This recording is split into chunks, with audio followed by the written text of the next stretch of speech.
Očekávání od nového vztahu. Možná čtete, slyšíte, že byste neměli nic očekávat a tím pádem nebudete zklamaní.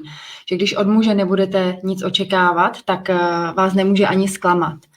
A že tady partner není proto, aby vám plnil vaše přání a vaše očekávání. Já bych se tady u toho chtěla pozastavit a myslím si, že je to důležité téma a je to možná trošičku o slovíčkaření a můžeme si tady k tomu dát malý takový osvětlení, aspoň z toho pohledu, jak já to chápu.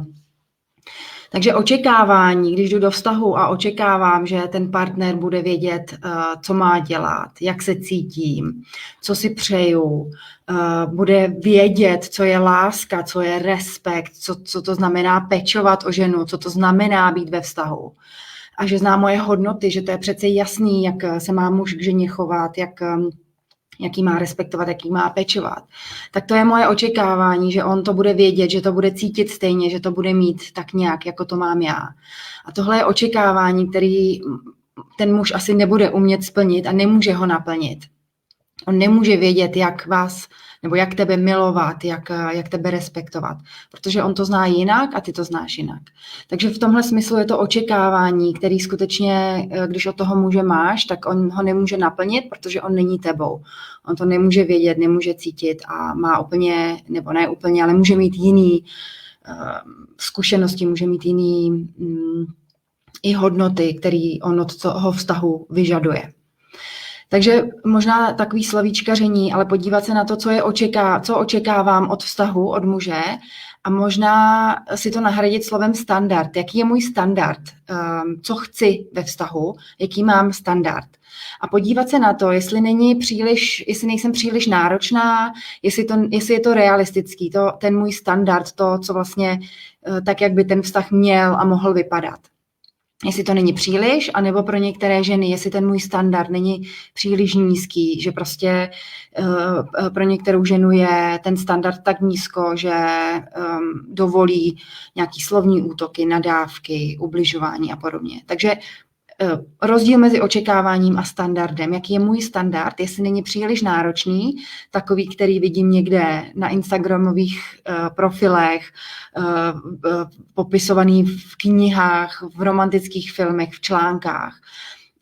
Jestli to není nadsazený standard, který je nerealistický a vlastně já si ženu za něčím, co třeba ani není úplně možné. A nebo podívat se na to, jestli ten můj standard není příliš nízký, jestli z nějakého neznámého, nepochopitelného důvodu nemám tu laťku tak nízko, že vlastně dovolím muži, aby se choval nějak nevhodně anebo nevlídně. Podívat se na ten standard a odkud pochází ty moje požadavky a očekávání a ten můj standard, jestli to jsou věci, které jsou realistické a odkud vlastně ty požadavky pocházejí. Jsou to moje požadavky nebo jsou to požadavky někoho jiného? Možná jsou tak trochu vyfantazírované nebo pocházejí třeba z naší rodiny, kdy možná matka, otec nám říkali, že nevím, nikdo tě nebude milovat tak jako my, ty si zasloužíš jenom to nejlepší. Jo, odkud se tyhle standardy, ty laťky berou. Takže podívat se na to, napsat si, co čekám, co vyžaduju od muže a podívat se na to, odkud pocházejí, proč je to pro mě důležité, co mi to přinese a kdo to vyžaduje. Jsem to já, je to společnost, je to nějaký ideál, který jsem si vysnila. Takže podívat se na to, odkud ten můj standard a požadavky pocházejí. A třetí takový slovíčkaření mezi tím očekáváním ve vztahu, standardem vztahu je říct si o svý přání. Takže to moje očekávání je v podstatě přání, který já mám. A já ho můžu v tom vztahu se naučit svobodně sdílet ty svoje představy, svoje sny, svoje přání, svoje nějaký touhy, co si představuju do života, jak to chci, jak to cítím. A i svoje nějaký vášně, zájmy a neočekávat od toho muže, že on je bude cítit stejně a že jim bude rozumět nebo že je přijme. On to bude mít prostě po svým. Ale já je můžu svobodně sdílet, můžu je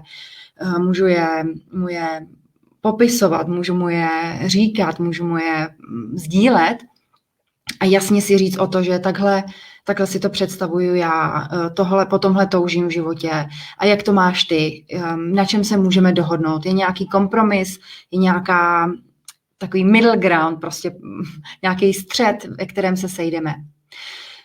Takže rozdíl, očekávání od vztahu, mít nějaký standard a mít realistický standard a vlastně umět si říct o to, umět sdílet to svoje přání, ty svoje touhy, nečekat, že partner je bude mít stejně a vlastně dohodnout se na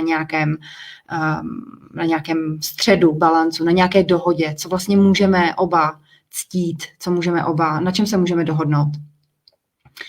Já se jmenuji Petra Slejt, pro ty, který mě ještě neznáte, jsem průvodkyně, koučka žen, podporuji především nezadané single ženy, které chtějí do života přivítat krásný vztah, přivítat partnera, mít hezký, zdravý, kvalitní vztah a v tomhle já vás podporuju.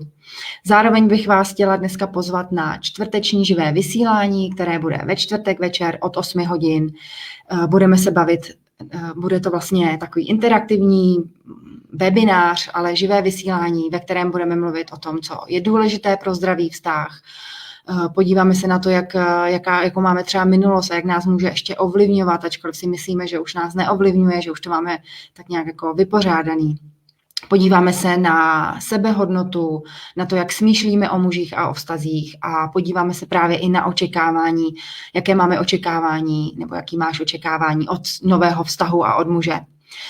Pokud se chceš přidat, budeme vysílat ve čtvrtek večer v 8 hodin na téhle facebookové stránce a pokud nechceš o vysílání přijít, abys ho nezmeškala, můžeš se zaregistrovat. Registrace je zdarma, vysílání je zdarma, bude to, dejme tomu, 1,5 hodiny, přines si tužku a papír, udělej si pohodlí a budeme společně se posouvat blíž k tomu vytouženému vztahu, který chceš najít, který si chceš vytvořit. Registrovat se můžeš na www.petraslade.cz/registrace, takže petraslade.cz/registrace.